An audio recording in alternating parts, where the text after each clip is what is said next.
ꯃꯌꯥꯝ ꯅꯨꯡꯉꯥꯏꯅꯔꯝꯒꯅꯤ ꯍꯥꯏꯅ ꯈꯟꯖꯩ ꯋꯥꯈꯜꯁꯦ ꯌꯥꯝꯅ ꯃꯔꯨ ꯑꯣꯏꯕ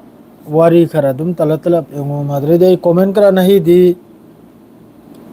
ꯀꯣꯃꯦꯟꯁꯦ ꯑꯩ ꯌꯦꯡꯈꯤꯔꯒꯦꯀꯣ ꯃꯌꯥꯝ ꯋꯥꯔꯧꯕꯤꯕ ꯌꯥꯗꯦ ꯀꯣꯃꯦꯟ ꯍꯥꯏꯗꯅꯇ ꯂꯩꯔꯦ ꯀꯣꯃꯦꯟ ꯄꯥꯎ ꯍꯥꯏꯅ ꯑꯗꯣ ꯀꯣꯃꯦꯟꯁꯤꯒꯤ ꯇꯨꯡꯗ ꯑꯗꯨꯝ ꯑꯩ ꯍꯥꯏꯖꯔꯛꯀꯦ ꯍꯧꯖꯤꯛ ꯃꯐꯝ ꯈꯨꯗꯤꯡꯗ ꯌꯥꯝꯅ ꯁꯤꯆꯨꯋꯦꯁꯟꯁꯦ ꯌꯥꯝꯅ ꯑꯩꯈꯣꯏ ꯀꯁꯥꯔ ꯂꯣꯝꯗꯁꯨ ꯌꯥꯝ ꯁꯥꯊꯤꯅ ꯈꯔꯥꯛꯅꯤ ꯍꯧꯖꯤꯛꯇ ꯏꯂꯦꯛꯁꯟꯒꯤ ꯑꯃ ꯑꯗꯩꯗꯤ ꯑꯣꯜ ꯏꯟꯗꯤꯌꯥꯗꯁꯨ ꯍꯧꯖꯤꯛ ꯌꯥꯝꯅ ꯁꯤꯆꯨꯋꯦꯁꯟꯁꯤ ꯑꯩꯈꯣꯏ ꯋꯛ ꯕꯤꯜꯁꯤꯗꯤ ꯂꯀꯥꯏꯈ꯭ꯔꯦ ꯋꯛ ꯕꯤꯜꯗꯤ ꯏꯟꯁꯥꯜꯂꯥ ꯑꯩꯈꯣꯏꯅ ꯃꯥꯏ ꯄꯥꯛꯂꯦ ꯁꯔꯀꯥꯔ ꯃꯥꯏ ꯊꯤꯔꯦ ꯁꯤ 100%ꯅꯤ ꯈꯪꯉꯤꯕ꯭ꯔꯥꯅꯦ ꯁꯤꯗꯤ ꯑꯩꯈꯣꯏꯅ ꯃꯥꯏ ꯄꯥꯛꯂꯦ ꯑꯩꯈꯣꯏꯅ ꯃꯥꯏ ꯄꯥꯛꯀꯅꯤ ꯀꯔꯤꯒꯤ ꯍꯥꯏꯕꯗꯤ ꯑꯩꯒꯤ ꯌꯨꯝꯗꯕꯨ ꯃꯤꯅ ꯃꯄꯨ ꯁꯥꯒꯦ ꯍꯥꯏꯔꯒ ꯌꯥꯕ ꯅꯠꯇꯥꯕ ꯑꯩꯒꯤ ꯀꯩꯅꯣꯝꯗꯕꯨ ꯃꯤꯅ ꯆꯪꯂꯛꯑꯒ ꯃꯄꯨ ꯁꯥꯒꯦ ꯍꯥꯏꯕ ꯌꯥꯕꯍꯟꯗꯦ ꯑꯗꯨꯗꯗꯤ ꯑꯩꯈꯣꯏꯅ ꯁꯣꯏꯗꯃꯛꯀꯤ ꯃꯥꯏ ꯄꯥꯛꯂꯅꯤ ꯃꯥꯏ ꯄꯥꯛꯂꯝꯅꯤ ꯑꯔꯥꯡꯁꯨ ꯅ꯭ꯌꯨꯁ ꯗꯤꯕꯦꯠ ꯀꯣꯡꯒꯥꯏ ꯑꯃꯗ ꯃꯈꯣꯏꯒꯤ ꯏꯁꯄꯣꯔꯠ ꯄꯥꯔꯁꯟ ꯃꯈꯣꯏꯒꯤ ꯋꯥ ꯉꯥꯡꯅꯤꯡꯉꯥꯏ ꯂꯥꯛꯏ ꯃꯈꯩꯗꯨ ꯑꯗꯨꯗ ꯋꯥꯗꯨ ꯍꯪꯉꯤ ꯃꯈꯣꯏꯒꯤ ꯅ꯭ꯌꯨꯁ ꯑꯦꯡꯀꯔ ꯃꯈꯩꯅ ꯋꯛ ꯕꯤꯜꯁꯤꯗꯤ ꯂꯥꯠꯀꯤꯔꯦꯗꯅ ꯍꯥꯏꯅ ꯑꯗꯨ ꯈꯨꯝꯐꯝ ꯈꯪꯗꯦ ꯃꯈꯣꯏ ꯃꯊꯣꯡ ꯃꯔꯝ ꯅꯥꯏꯗ ꯄꯨꯔꯥ ꯑꯩꯈꯣꯏꯒꯤ ꯀꯩꯅꯣꯝꯒꯤ ꯇꯥꯏꯞꯇꯨꯗ ꯅꯥꯕ ꯍꯨꯔꯥꯝꯕꯒꯤ ꯇꯥꯏꯞꯇꯣ ꯑꯗꯨꯔꯅꯤ ꯃꯈꯣꯏꯅ ꯈꯨꯝꯃꯤꯕ ꯋꯥ ꯀꯔꯥꯛꯇꯣ ꯃꯗꯩꯗꯤ ꯑꯩꯈꯣꯏ ꯀꯁꯥꯔ ꯂꯣꯝꯗꯅ ꯍꯧꯖꯤꯛ ꯄꯣꯂꯤꯇꯤꯛꯁꯁꯤ ꯌꯥꯝ ꯁꯥꯊꯤꯅ ꯍꯥꯏꯕꯗꯨꯕꯨ ꯑꯩ ꯆꯞ ꯄꯣꯂꯤꯇꯤꯛꯁꯅꯤ ꯍꯥꯏꯔꯒ ꯑꯃꯨꯛ ꯀꯥꯟꯅꯗꯦ ꯄꯨꯔꯥ ꯍꯥꯏ ꯂꯦꯚꯦꯜꯗꯅꯤ ꯄꯨꯔꯥ ꯍꯥꯏꯕꯗꯨ ꯄꯨꯔꯥ ꯑꯩꯈꯣꯏꯒꯤ ꯑꯂꯣꯏꯕꯤ ꯍꯥꯏꯕꯗꯣ ꯑꯂꯣꯏꯕꯤꯒꯤ ꯑꯩꯈꯣꯏꯒꯤ ꯁꯤꯔꯝꯗꯥꯏꯗ ꯀꯥꯎꯕ ꯍꯥꯏꯗ꯭ꯔꯥꯅꯦ ꯑꯗꯨꯏ ꯃꯑꯣꯡꯗꯅꯤ ꯍꯧꯖꯤꯛ ꯄꯣꯂꯤꯇꯤꯛꯁꯁꯦ ꯑꯩꯈꯣꯏꯔꯣꯝꯗ ꯍꯧꯖꯤꯛ ꯇꯧꯔꯤꯁꯦ ꯀꯁꯥꯔꯁꯤꯗ ꯑꯗꯨ ꯑꯁꯨꯝ ꯇꯧꯅꯔꯒ ꯑꯗꯨꯝ ꯑꯃꯅ ꯄꯥꯏꯗꯅ ꯆꯠꯈꯤꯗꯕꯅꯤ ꯈꯪꯉꯤꯕ꯭ꯔꯅꯦ ꯑꯗꯨ ꯌꯥꯕ ꯍꯟꯗ ꯑꯩꯈꯣꯏꯒꯤꯅꯤ ꯑꯗꯨꯗꯩꯗꯤ 2 ꯅꯝꯕꯔꯗꯅꯕꯨ ꯋꯥꯔꯧꯕ ꯌꯥꯗꯦ ꯑꯩꯅ ꯍꯥꯏꯔꯤꯁꯤ ꯃꯌꯥꯝ ꯋꯥꯔꯧꯕꯤꯒꯅꯨ ꯑꯩꯈꯣꯏ ꯃꯅꯤꯄꯨꯔꯒꯤ ꯏꯆꯤꯟ ꯏꯅꯥꯎ ꯃꯈꯩ ꯋꯥꯔꯧꯕꯁꯨ ꯌꯥꯗꯦ ꯐꯦꯁꯕꯨꯛꯁꯤꯗ ꯈꯔꯅꯤ ꯑꯩꯅ ꯆꯪꯕꯅꯤ ꯑꯁꯤꯗ ꯀꯣꯃꯦꯟ ꯇꯧꯔꯤꯁꯤ ꯑꯌꯥꯝꯕꯗ ꯌꯥꯈꯣꯏ ꯃꯆꯥꯁꯤꯗꯅꯤ ꯌꯥꯈꯣꯏꯒꯤ ꯄꯥꯡꯒꯜ ꯃꯆꯥꯁꯤꯅ ꯁꯤꯗ ꯍꯥꯏꯔꯒꯁꯨ ꯃꯌꯥꯝ ꯋꯥꯔꯧꯕ ꯌꯥꯏꯀꯣ ꯑꯗꯣ ꯑꯃꯨꯛꯇꯪꯗꯤ ꯆꯪꯁꯤꯜꯂꯒ ꯌꯦꯡꯉꯨ ꯐꯦꯁꯕꯨꯛ ꯄꯦꯖ ꯃꯩꯇꯩ ꯄꯥꯡꯒꯜ ꯍꯥꯏꯅ ꯂꯩꯕꯅꯤ ꯄ꯭ꯂꯤꯖ ꯑꯗꯨꯗ ꯀꯣꯃꯦꯟ ꯇꯧꯔꯤꯕ ꯅꯠꯇ ꯄꯥꯗꯕ ꯀꯣꯃꯦꯟ ꯇꯧꯔꯤꯕ ꯆꯤꯜꯈꯥ ꯀꯥꯝꯗꯅ ꯇꯧꯔꯤꯕ ꯃꯈꯩꯗꯣ ꯃꯤꯅꯥꯏ ꯃꯥꯗ꯭ꯔꯩꯗꯤ ꯁꯛꯊꯨ ꯑꯃ ꯍꯥꯏꯗꯅ ꯈꯔ ꯇꯧꯔꯤꯗꯣ ꯃꯤꯡ ꯃꯈꯩꯗꯣ ꯑꯃꯨꯛꯇꯪ ꯌꯦꯡꯉꯨ ꯁꯤ ꯑꯩ ꯅꯈꯣꯏ ꯃꯍꯩꯗ ꯑꯩꯅ ꯑꯗꯨꯝ ꯊꯥꯡꯒꯠꯆꯔꯤꯕ ꯅꯥꯕꯅꯦ ꯑꯩꯒꯤ ꯋꯥꯐꯝꯁꯦ ꯑꯩꯈꯣꯏ ꯃꯤꯁꯤꯅ ꯐꯠꯇꯕꯒꯤ ꯑꯣꯛꯇꯕꯒꯤ ꯆꯥꯛꯄꯒꯤ ꯀꯩꯅꯣꯝꯁꯦ ꯑꯃꯨꯛꯇꯪ ꯁꯤ ꯌꯦꯡꯉꯣꯕ ꯑꯗꯨꯛ ꯌꯥꯝꯅꯕꯨ ꯆꯥꯎꯈꯠꯇꯕ ꯑꯗꯨꯛ ꯌꯥꯝꯅꯕꯨ ꯊꯥꯔꯠ ꯀ꯭ꯂꯥꯁ ꯑꯣꯏꯕꯁꯤꯗꯤ ꯑꯩ ꯄꯨꯟꯁꯤꯗꯁꯨ ꯊꯦꯡꯅꯗꯦ ꯃꯗꯨ ꯑꯩꯅꯕꯨꯗꯤ ꯋꯥꯔꯅꯤꯡ ꯊꯥꯔꯝꯂꯦ ꯂꯣꯏꯅꯃꯛꯀꯤ ꯏꯁꯀ꯭ꯔꯤꯟ ꯁꯣꯠ ꯅꯞꯂꯦꯒ ꯅꯈꯣꯏ ꯂꯣꯏꯅꯃꯛꯄꯨ ꯑꯩꯅ ꯆꯥꯝꯂꯛꯀꯅꯤ ꯍꯥꯏꯅ ꯑꯗꯨ ꯑꯇꯩ ꯀꯣꯃ꯭ꯌꯨꯅꯤꯇꯤ ꯑꯇꯩ ꯖꯥꯠꯁꯨ ꯃꯌꯥꯝ ꯑꯃ ꯌꯦꯡꯃꯤꯟꯅꯃꯤ ꯑꯇꯩꯁꯨ ꯌꯦꯡꯃꯤꯟꯅꯃꯤ ꯑꯇꯩ ꯃꯍꯩꯅ ꯋꯥ ꯑꯃ ꯉꯥꯡꯂꯛꯇ꯭ꯔꯦꯒꯅ ꯑꯩꯈꯣꯏ ꯃꯤꯁꯤꯠꯇꯅ ꯍꯩꯅꯨ ꯇꯔꯦꯡ ꯁꯥꯒꯗꯧꯔꯤꯁꯦ ꯃꯇꯤꯛ ꯃꯄꯥ ꯆꯥꯗꯕꯤꯗ ꯉꯔꯥꯡ ꯅꯍꯥꯟꯁꯨ ꯑꯃ ꯀꯔꯤꯅꯣ ꯅꯤꯡꯊꯤꯅ ꯉꯥꯡꯊꯣꯛꯎꯔꯦꯒ ꯀꯁꯥꯔꯗ ꯑꯍꯥꯟꯕꯅꯤ ꯀꯁꯥꯔ ꯂꯩꯄꯥꯛꯇ ꯑꯍꯥꯟꯕꯅꯤ ꯁꯣꯁꯤꯌꯦꯜ ꯃꯤꯗꯤꯌꯥꯗ ꯊꯣꯛꯂꯛꯂꯦꯒ ꯀꯁꯥꯔꯒꯤ ꯑꯣꯏꯅ ꯁꯣꯁꯤꯌꯦꯜ ꯃꯤꯗꯤꯌꯥꯗ ꯊꯣꯛꯂꯛꯂꯦꯒ ꯍꯥꯏ ꯁꯣꯁꯤꯌꯦꯜ ꯃꯤꯗꯤꯌꯥꯗ ꯊꯣꯛꯂꯛꯂꯦꯒ ꯑꯍꯥꯟꯕꯅꯤ ꯀꯁꯥꯔꯒꯤ ꯑꯣꯏꯅ ꯁꯔꯀꯥꯔꯗ ꯂꯥꯜꯂꯝꯕꯁꯦ ꯑꯍꯥꯟꯕꯅꯤ ꯑꯩꯈꯣꯏ ꯄꯥꯡꯒꯜꯗ ꯑꯗꯨ ꯍꯥꯏꯗ꯭ꯔꯤꯉꯩꯗꯗꯤ ꯃꯌꯥꯝꯅ ꯁꯣꯏꯗꯃꯛꯀꯤ ꯃꯥꯕꯨ ꯊꯥꯒꯠꯂꯝꯒꯅꯕ ꯑꯩꯈꯣꯏ ꯂꯩ ꯍꯥꯏꯌꯨ ꯀꯅꯥꯅ ꯀꯔꯤ ꯁꯤꯔꯤꯔꯗꯧꯔꯤ ꯀꯅꯥꯅ ꯀꯔꯤ ꯇꯧꯖꯔꯗꯧꯔꯤ ꯍꯥꯏꯅ ꯖꯁꯥ ꯃꯐꯝꯗꯁꯨ ꯅꯤꯡ ꯃꯥꯡ ꯌꯦꯡꯕ ꯃꯊꯧ ꯇꯥꯏꯌꯦ ꯃꯅꯤꯄꯨꯔꯗꯗꯤ ꯍꯧꯖꯤꯛ ꯄꯥꯡꯒꯜꯒꯤꯅꯤ ꯍꯥꯏꯅ ꯑꯦꯝ ꯑꯦꯜ ꯑꯦꯁꯨ ꯂꯩ ꯃꯩꯇꯩꯒꯤꯁꯨ ꯑꯦꯝ ꯑꯦꯜ ꯑꯦ ꯂꯩ ꯄꯥꯡꯒꯜꯒꯤꯁꯨ ꯂꯩ ꯖꯤꯁꯥ ꯑꯇꯩ ꯑꯃꯒ ꯇꯧꯅꯔꯨꯕ ꯀꯥꯟꯗ ꯃꯈꯣꯏꯗꯨꯅ ꯕꯦꯛ ꯐꯨꯠꯇ ꯉꯥꯛꯀꯅꯤ ꯍꯥꯏꯕꯗꯨꯃ ꯂꯩꯌꯦꯕ ꯑꯩꯈꯣꯏꯒꯤꯗꯤ ꯂꯩꯇꯥꯕ ꯑꯩꯈꯣꯏꯒꯤꯗꯤ ꯑꯇꯩ ꯃꯔꯣꯜ ꯂꯣꯟꯕꯅ ꯑꯦꯝ ꯑꯦꯜ ꯑꯦ ꯅꯥꯕ ꯑꯦꯝ ꯄꯤ ꯅꯥꯕ ꯑꯩꯈꯣꯏ ꯃꯩꯇꯩꯒꯤꯁꯨ ꯂꯩꯇꯦ ꯀꯁꯥꯔꯗ ꯄꯥꯡꯒꯜꯒꯤꯁꯨ ꯂꯩꯇꯥꯕ ꯑꯗꯨꯅ ꯉꯥꯡꯕ ꯀꯥꯟꯗ ꯌꯥꯝꯅ ꯁꯥꯊꯤꯅ ꯌꯦꯡꯅ ꯅꯤꯡꯃꯥꯡ ꯌꯦꯡꯉꯦ ꯉꯥꯡꯕ ꯃꯊꯧ ꯇꯥꯏꯕ ꯅꯠꯇ꯭ꯔꯒꯗꯤ ꯇꯨꯡꯗ ꯃꯤꯒꯤ ꯃꯃꯥꯡꯗ ꯊꯣꯛꯂꯛꯑꯒ ꯂꯥꯜꯂꯕ ꯑꯩꯅ ꯁꯣꯏꯈ꯭ꯔ ꯍꯥꯏ ꯄꯣꯠꯇꯨ ꯑꯗꯨꯗ ꯑꯩꯅ ꯏꯀꯥꯏꯅꯤꯡꯉꯥꯏ ꯂꯩꯇ꯭ꯔꯕꯅꯤ ꯑꯩꯅ ꯁꯣꯏꯈ꯭ꯔꯦ ꯃꯌꯥꯝꯗ ꯑꯩꯅ ꯁꯣꯏꯈ꯭ꯔꯦ ꯍꯥꯏꯔꯝꯕꯁꯦ ꯁꯤꯗ ꯑꯩꯅ ꯏꯀꯥꯏꯅꯤꯡꯉꯥꯏ ꯂꯩꯇ꯭ꯔꯕꯅꯤ ꯑꯗꯨꯅ ꯆꯤꯟꯁꯦ ꯌꯥꯝꯅ ꯕꯤꯔꯤꯛ ꯐꯥꯔꯦ ꯉꯥꯡꯕ ꯃꯊꯧ ꯇꯥꯏꯕ ꯑꯍꯩ ꯑꯄꯥ ꯅꯤꯡ ꯃꯥꯡ ꯌꯦꯡꯗꯕꯤꯗ ꯑꯍꯩ ꯑꯄꯥ ꯁꯥꯕꯁꯦ ꯁꯤ ꯇꯜꯂꯦꯕ ꯑꯗꯣ ꯑꯩꯈꯣꯏꯔꯣꯝꯗꯤ ꯌꯥꯝ ꯀꯟꯅ ꯍꯧꯖꯤꯛ ꯈꯔ ꯑꯃꯁꯨ ꯇꯧꯅꯔꯤ ꯀꯣꯃꯦꯟꯗ ꯅꯤꯡ ꯃꯥꯡ ꯌꯦꯡꯗꯕꯤꯗ ꯑꯍꯩ ꯑꯄꯥ ꯁꯥꯗꯅ ꯑꯣꯖꯥ ꯒꯨꯔꯨ ꯁꯥꯗꯅ ꯌꯥꯝ ꯁꯥꯊꯤꯅ ꯇꯧꯔꯤ ꯐꯦꯁꯕꯨꯛꯇ ꯑꯃꯗ ꯑꯗꯨ ꯍꯌꯦꯡ ꯃꯥꯏ ꯃꯊꯛꯇ ꯇꯥꯔꯛꯄ ꯀꯥꯟꯗꯅꯦ ꯃꯥ ꯏꯃꯤꯡ ꯊꯣꯡꯗ ꯏꯃꯥꯡꯒꯤ ꯃꯃꯥꯡꯒꯤ ꯊꯣꯡꯗꯩ ꯆꯪꯂꯒ ꯃꯥ ꯃꯇꯨꯡꯒꯤ ꯊꯣꯡꯗ ꯃꯥ ꯄꯥꯏꯊꯣꯛꯈꯤꯗꯧꯔꯤꯕꯅꯤ ꯍꯌꯦꯡ ꯃꯥꯏ ꯃꯊꯛꯇ ꯃꯥꯏ ꯒꯥꯂꯥꯔꯗꯣ ꯄꯥꯏꯔꯕ ꯀꯥꯟꯗ ꯑꯗꯨ ꯈꯪꯗꯦ ꯌꯥꯝꯅ ꯌꯦꯡꯅ ꯈꯣꯡ ꯊꯥꯡ ꯃꯊꯧ ꯇꯥꯏ ꯍꯧꯖꯤꯛꯀꯤ ꯃꯇꯝꯁꯦ ꯌꯥꯝꯅ ꯌꯦꯡꯅ ꯀꯔꯤꯒꯤ ꯍꯥꯏꯕꯗꯤ हौजिक्की लैरिबा सरकार सिना ना पांगल बु नुंसीब्रा ना मैतै बु नुंसीब्रा कनामतो बु नुंसीदा मखोइने नुंसीसे बस कुर्सी खक्तनी मखोइने नुंसीरिसे बस यार खक्तनी ना पांगल बु नुंसीब्रा ना मैतै बु नुंसीब्रा कनामतो बु नुंसीब नते मखोइजना कनामतगी अफबसु तौनिंग नते सेंग नाइदा हौजिक्की लैरिसे वक बिल हाइरे करी मथौ ताबनो माना अदुरा बिल पुरकपगी वारिम नाइबा करी मथौ ताबनो मागी अदुम तौदना हौजि अतै अतै लेरिबा कम्युनिटी सिगिजु सोंगिसु लोरगा अदोमगिदो असाइगी मथक्तगी फमलिबा सरकार की मथक्ता फमबा हाइरगे अंबानी अदानी फममिबा महे आइना आइगी लौ मथौ ताइ आइगी लेबाक मथौ ताइ हाइदा कनम तौरकदौरनि अतै अतै कम्युनिटी दसु सिगुम्बा बिल मयाम अम थोगलकदौरनि कनानो अमा याम कन्ना मेसेज सि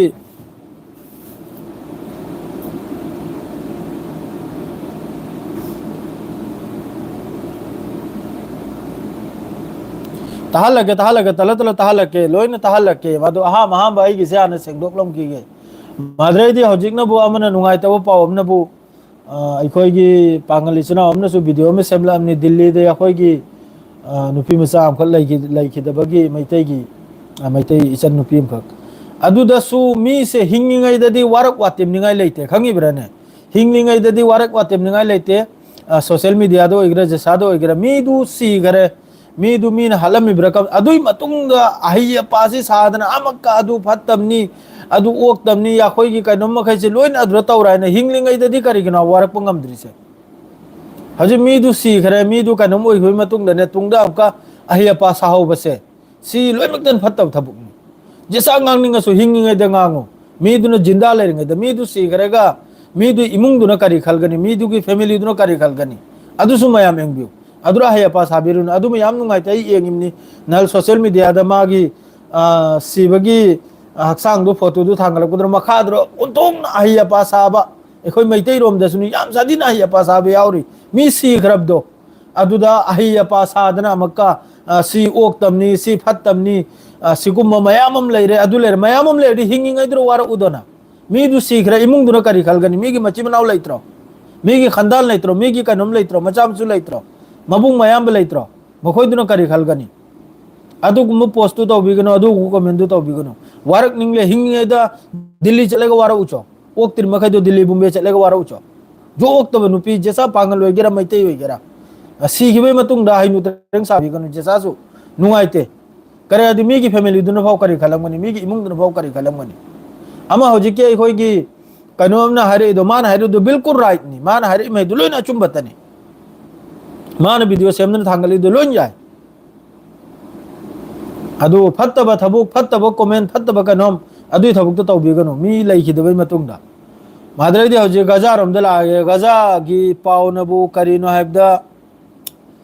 गजा सिदा लाउथोखरे गजा की हौजि की एनजीओ माद्रेदी गजा दा हौजि चा इसिंग एलिबा कांगु अखोइगी लोन ना हाइरगे अखोइगी लोन ना लोकल लोन ना अदुम पावसे हाइरगे चा इसिंग या अखोइगी सप्लाई तौरिदो अदुम हाइदुना हाइदोखरे गजा दा अथुबदे चाक मतौ ताइ द गजा सिगी मरमदा फिलिस्तीन सिगी मरमदा हौजि ऑल वर्ल्ड प्रोटेस्ट ने स्पेन स्वीडन माद्रेदी यूके माद्रेदी इजराइल मसा मनुंग मक्त फाउबा प्रोटेस्ट ने हौजि गजा की तो आइना हाइ की मैसे करिगुम लाल बे आउडी वासम गन मौगे मयाम ngapु एकदम हक वानि खंगी ब्रने मी सिगिबै मतुंग दा हिनु ट्रेंग साबिगनु वारक निंगबा वातेब निंगबा जेसा ले निंगसु हिंगे दि चटलेगा हिम्मत लेडी हिंगे दि चटलेगा वारक उचो लोइरा अखोइसु सपोर्ट तौवी अदुगा मी सी खरेगा मी करी मोंग द सीखरिनो करी मोंग द हलमिनो करी मोंग द करिम द खंगद्रबा मी गे थमोइ सोकु मतम दरम कमेंट अयपा अचौब इंजीनियर से मानि ngai रा न कमेंट सु तौ नहौरि सिदा अदु तौबिगनु सेंग नाइबदा ngमदि हौजिक थिदोएगा हिंगे दे जेसा मी जु वारा उचो द हौजि गजा गे से सिने गजा सिदा हौजि मखोइना लाउथोर इमनबु अथुबदा गजा मनुंग सि चाक एसांग हिदाक थाव तेल सि यामने जरूरी ने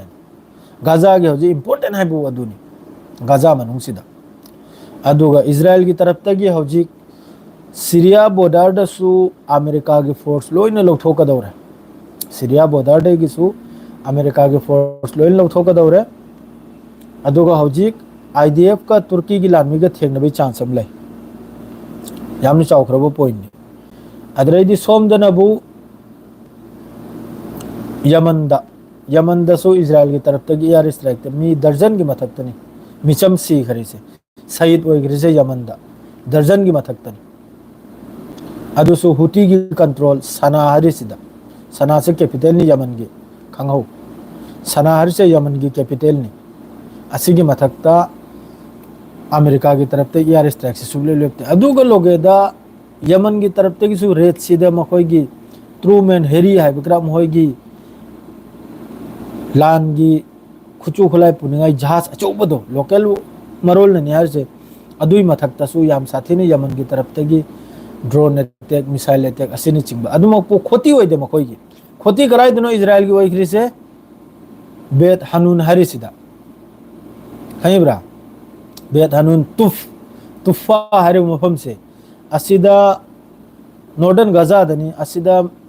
असिगी मफम सिदा हुजिक इजराइल न तौरिसी गजा मनुंगदा करिनो हाइबदा मफम मफम दा लैरिबा मखोइगी टर्नल मखैसे सिलोइन थीबा होर इमनाबा अम फाउ फंगद्रि हजु फाउबा ना मखोइना अल कासिम न फादर थमखुबा मियो एम फाउ फंगद्रि अदुगा थीबा होर इमनि अदुना नि मखोइना हुजिक लोइना पार्टीशन तौरिबा है गजा है खान यूनिस का गजा का यैथत खरे हमदुना फिलाडेल्फिया करूदर यैथत खरे सुम यैथे यैथे लेगा मचा मचा से खाइदो लेगा ऑपरेशन से ग्राउंड ऑपरेशन से हो इमनाब हायरके अदुसो अदुम हायरके इमरान खान अदो हौजिक कम तौरे हैबदा अल कासिम ना हौजिक लान तौनरिसी मखोई की टेक्निक से उन्थो करे याम साथिन उन्थो करे माद्रैदी माइक्रोसॉफ्ट की प्रोग्राम हम दसु अइन मतेम खक्तनी वीडियो से एंगलम बसे अइ अदु यामना अदोम दे एंगलमद्रे माइक्रोसॉफ्ट की कराय दनो प्रोग्राम हम तब कांद याखो इंडिया की हिंदू नुपी अमा रिजाइन तो थोकलमे लंगजलमले ममाय द करिगिनो हाइबदा हौजिक की एआई हाइने थोकलेइसे सिगी सिस्टम सी माइक्रोसॉफ्ट की मतेंग लौरेगा असिगुम्बा खुचु खुलाइ से इजराइल अमसुंग कनमना अमेरिका न सीजन रेगा फिलिस्तीन की मथक्ता हौजिक की फिलिस्तीन मथक्ता जेनोसाइड तौरिबा मिचम मयाम हलिसे सिगी मरम ओरेगा साइ नुपी से हिंदू नुपी से इंडिया गनी अफाउबनी अदु महाग रिजाइन तौरंबै पाव मा अदुगी दोय तुंग फजन सेमलक्के द हौजिक हाइबुबु कम तौरे हबदा अल कासिम ब्रिगेड ओइगेरा हमास की ओइगेरा असि मखैसेना कम तौरे हबदा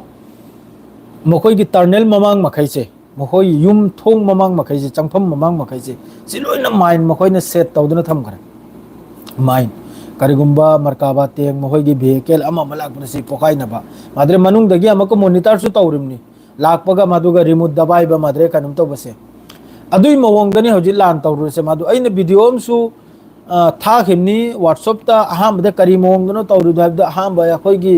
अल यासिन 105 हाइन महोइगी कनोमम लै अदुगनी अहामबा ट्रक अम चखरे तुंगदा अमका अखोइगी पिकअप अम लाई अदुसु चखरे तुंगदा महोइगी मिलिटरी व्हीकल लाकपा अदुई मथक्तनी अल यासिन सिना दना दंद लेप्तबिदा अटैक तौखिबसे लेप्तबिदे अटैक तौदना पूरा चाइखरे गाड़ी दु चाइखरे मादुई मथक अमका नोंमैसु कापचल ग्रिबनी लेप्तबी गाड़ी मनुंगदुदा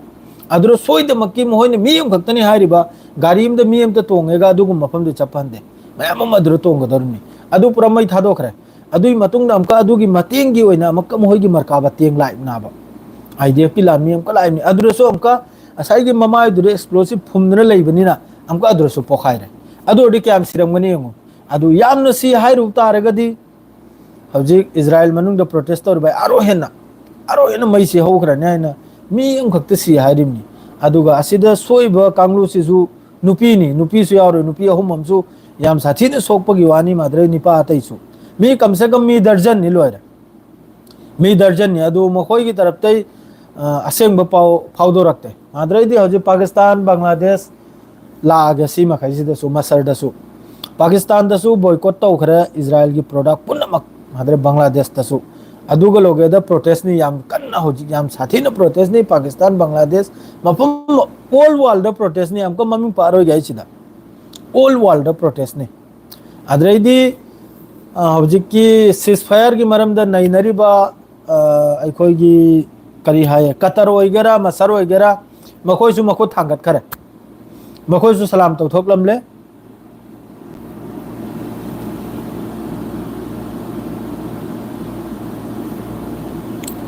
व्हाट्सएप नंबर दो आई हाबलक के व्हाट्सएप नंबर दो हाबलक के ऐसा आई खंगने नंग मिंग से आई हाब चरक के व्हाट्सएप नंबर दो अदु काउथोखरे दो जुवारी दो कराय और लाइव दो मासी नि दो इन मरक तगे इन मैसेज से अदुगिनी मैसेज से पीद्र से दो मफम मफम दसु याम साथी ने हजि कन्न प्रोटेस्ट तौरी कइनोम द तनते इजराइल मनुंग दसु याम चावना प्रोटेस्ट नि अदुगा अते अते मफम दसु माद्रे सोमनबु ईरान अमसुंग अमेरिका गी वादो ईरान अमसुंग अमेरिका गी वासे अमक मथंग हप्ता दसु वासे ngang दौरी असिदे ईरान हारिसनबु फजना वारिसी चथप्ताडे मखोय न्यूक्लियर डील सुजु मखोय याइसिनी न्यूक्लियर डील याय अदुई मनिंग कइनो हाइबदा मखोय न्यूक्लियर सारोय एटॉमिक बॉम्ब सारोय अदुगा अदुगुंबा न्यूक्लियर फैसिलिटी दुदगी कारेन सेंबा अमा सेंबा अता सेंबा अदु तौनि सिनी अदुगी महुत्ता अमेरिका ना ईरान की मथक जो सैंक्शन लगाई के मखै दो सैंक्शन लगाई के मखै दो लोन हटाइबा लोन लौथोकबा अदु ओइब तारगदि मिडिल ईस्ट से इंग्र लाइने सिनी अदरे लेबनान बॉर्डर दा अमका लेबनान की तरफ तगी इजराइल दा अटैक तौबगी खुचु खुलाई लांग बकांदा लेबनान बॉर्डर दा लेबनीज आर्मी ना मखोय मी काबकम फारे अदुगा खुचु खुलाई दुसु सिस तौखरे अदुगी तुंगदा अमक्का इजराइल की तरफ तगी कारम खक्की मथक्ता हिजबुल्लाह की मी ने आइना मखोयना एयर स्ट्राइक तौबकांदा मी अहुम हम सिरे वालेकुम अस्सलाम नुरुल आमीन मी अहुम हम सिरे सोम द सीरिया दसु अदुम तौदना सीरिया दसु जो याम साथी ना कंप्लेन तौनरी यूएन दा कंप्लेन तौरी अमेरिका दा कंप्लेन तौरी सीरिया की तरफ तगी हौजिकी अनोब सरकार आएगी तरफ तगी कराने मणिपुरी अपडेट तो लागते है जवाब लागते है कराए है मागी कमेंट लागते जवाब पी भी आदरो अपडेट मणिपुरी दा कराए मणिपुरी अपडेट की कमेंट सिदा थोकते मा कारण तुरन ngangi बोरंगनि आइगी दा मेसेज थोलकताब मेसेज थोलकते आइगी दा मेसेज थोलकते अदु हौजिक सीरिया दसु अदुम मिंगोंदा कंप्लेन तौदन लेरे मसागी मनुंगदा सीरिया मनुंग दा कयाम इजराइल ने लमसी लौजल खरमना मसा खुद ठीक लेते सेंगना मसा खुद मथोंग नाइदे मयाम हौजी महोगी चेक पोस्ट ने समझना हौजिक दमक साइड यावरमनी कैपिटल के किलोमीटर तरामरमतनी लापनरिबा माना कोइलाव लावदना जोलानिना अदुम जोला पाइदना अदुम कोइचेन चेली मयाम दा पाउ कत्तना खंगिब्राने मासी पुन मक्सिजो हौजिक लेबनान गसु सीरिया गसु वारी सानरी हौजी हौजिकता मासीगी करी पाउ थोकलपनो माद्रेदी सोमनबो हौजिक गजा दसु अदरे इंपोर्टेंट पाउमा गजा दन हलखरनी मवांगदा अल कासिम नाय की मोहोगी लानमी मी लिसिंग निफु अनोबा रिक्रूट तौग्राना हौजिक नाम काहेरकले मी लिसिंग कुंथ्रा रिक्रूट तौयन मादु कुंथ्रा र निफुरा सिदी असेंग खंगद्रे को आदु रिक्रूट ती जॉइन दी ओइखरे मयाममा जॉइन ओइखरेसिना करिगुना दे गजा मनुसिदा लैखिद्रिबा फैमिली कया कया नो फैमिली मसिंग मखा लैखिदबा यावखरम मसिंग मखा लैतमै फैमिली सीबी यावखरम सहीद ओइबा असिदा लैहौबा मचा निपा हल मचा मसु अदु मखैदु कना येंगना लैनी सीदोरबै ने खुजु खुलाई पाइदन चंगरे दना अद्रैदि हौजि हमास न सिदा ओंथोम न चावखरबा स्टेटमेंट खो पेरेजी यामना इंपोर्टेंट निको हमास न हारिबा अमक्की द मिसि पुन्ना थादोगे सिनी अमक्की द लोइना थादोगे सिनी फादन लैबो मी मखैसे लोइना थादोगे सिनी अदुगा गजा मनुंगदगी लानमी आईडीएफ से पुंथोक थोकरो सिनी परमानेंट सिसफायर अदुगा गजा से कन्नौना सेमगा सागलो सिनी हाना हमासु खरखरटा थादोकन हारमदन हौजी हमास की तरफ ते स्टेटमेंट से सिनी पुन्ना अमक्की द थादोगे परमानेंट सिसफायर तो थोकपिरो अदुगा अनौबा खुचु खुलाई सु डेवलप तौररोय अनौबा रिक्रूट सु लौररोय सीनी मोहगी स्टेटमेंट से अनौबा खुचु खुलाई सु डेवलप तौररोय सेमरोय लान तौबै दमक्ता अदुगा अथुबदा यारगदी सिसफायर परमानेंट सिसफायर तौरो नखोय मिसु पुलप थादोकन नेतन्याहु नसुया यादे नेतन्याहु सिसफायर सुप्तौ तौबा यादे नेतन्याहु ना हारिबा सिसफायर सुप्तौ तौरोय सिनी अदु अतै कंट्री दगी सी अरांग हलगी स्टेटमेंट नि हमास की अतै कंट्री दगी करी पाउ लाकपनो अदु अम खरने से सोइदम की तारने करिगाबदी हौजी गजा मनुंगदा इजराइल की तरफ तगी हौजी अटैक तौरिसी मिचम दतै हेंदोक्तदना अखोयगी डॉक्टर नर्स मादरे चाय सांग एलिबा असिगी मथक्तसु यामना चावना अटैक से तौरमना हौजी के हौजिकता aduna mafam khudingdagi Israel gi agency da wa singang ba horakle mafam khudingdagi adu hojik su Israel ji Iran da attack tawbagi Iran da lan tawbagi ma hojik su muktana lairimni masida America na thingna thamni America ga wari sadre na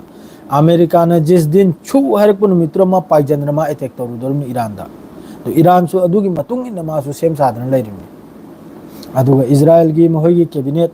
minister kharam na su hairamni athu bada Iran gi nuclear site te attack tawra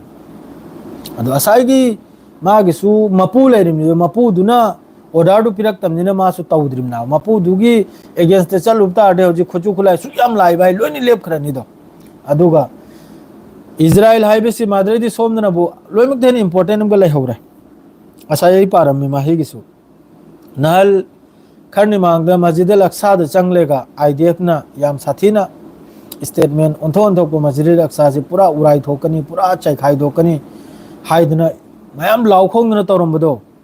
कसम चादना में कनाम तो statement पिरकते हराम हो सनु सुग्याम country में हिजन वा मंगांग लगते बस Saudi अरब खक्तनी अदुदा statement पे कि हेंजल लियाइन अतई सुग्याम मखै से अतई सुग्याम इस्लामिक कंट्री लैग्रि में जे कनाम तो वा मंगांग लग पनते बस सऊदी अरब खक्तनी स्टेटमेंट पे गिरिबा अदुदा नंग न तौसे हेंजल लियाइन हेंजल लमने आइन कंडेम तौ याइन अतई कनाम तो वा मंगांग लगते सुग्याम मखै से अदु सी मखै से कम करम मुसलमान होइख्रमनो कम दिन द लैरिनो करिम त ज्ञान ता देने माद्रे दि हौजिक अखोइने लैरिसिगी आ होमदा जिद्दा हरिदुदा कनों खलै अदुगी वीडियो खरम लाई अदु रदिना होइदि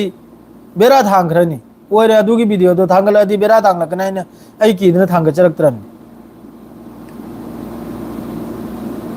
एस तौरी नहीं फिलिपिनो गनी एम के दनियाल एकदम कनोमनी लोयरे नाकल दुदने हौजिक तौरी मफम दुगी नाकल दुदने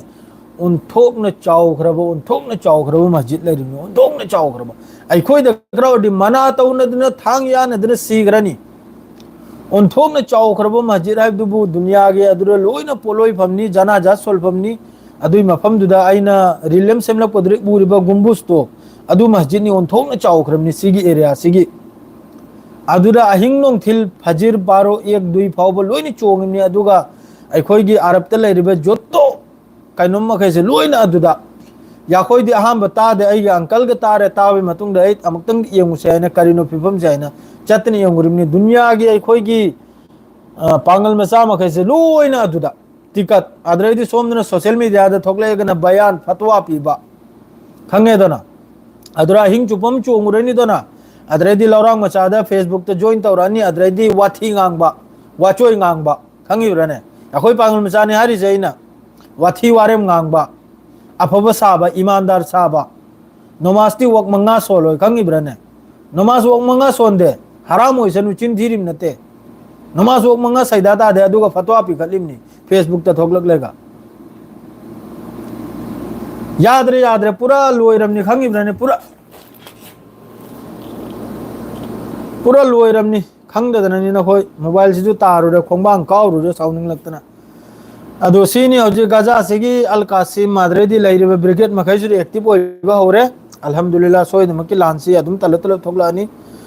अदुगा इंपोर्टेंट होइबा जसामीसु दुनिया दे हलखिबै मतुंगदा तुंगदा अखोय पेपा तौबसी फत्तब ngangbसी अखोय nganglोइसी वारक निंगबा जसा तौनुंगबा लैरे हिंगलिंगैदा आइबुसिनिंगाय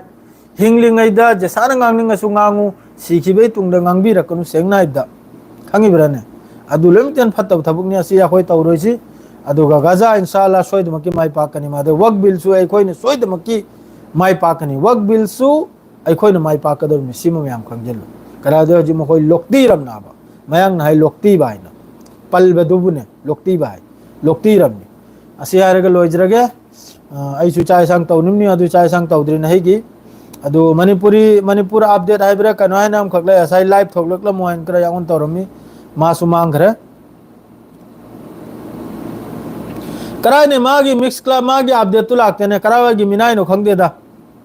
मिनाय ओरमगनी सोयदमकी मिनाय में चा ओरमगनी अदुगी दो अदुननी मिनाय में सादु असै यांगनदा थोगलो खोलो करि करनो हैना मागी हैना करि खोति तौरनाबा थुना पितो हय पास हारु the फाउनिंगना तौरुजाला सफुदो Akka pet nganglok waina ni loiram dai jida koklang sadana leibjina manam ka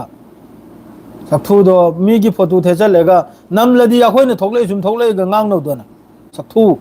adu gam ka phaw rem sari ne nasaktu ga hodong huram bek man ne para sile lo jira mayama salam alaikum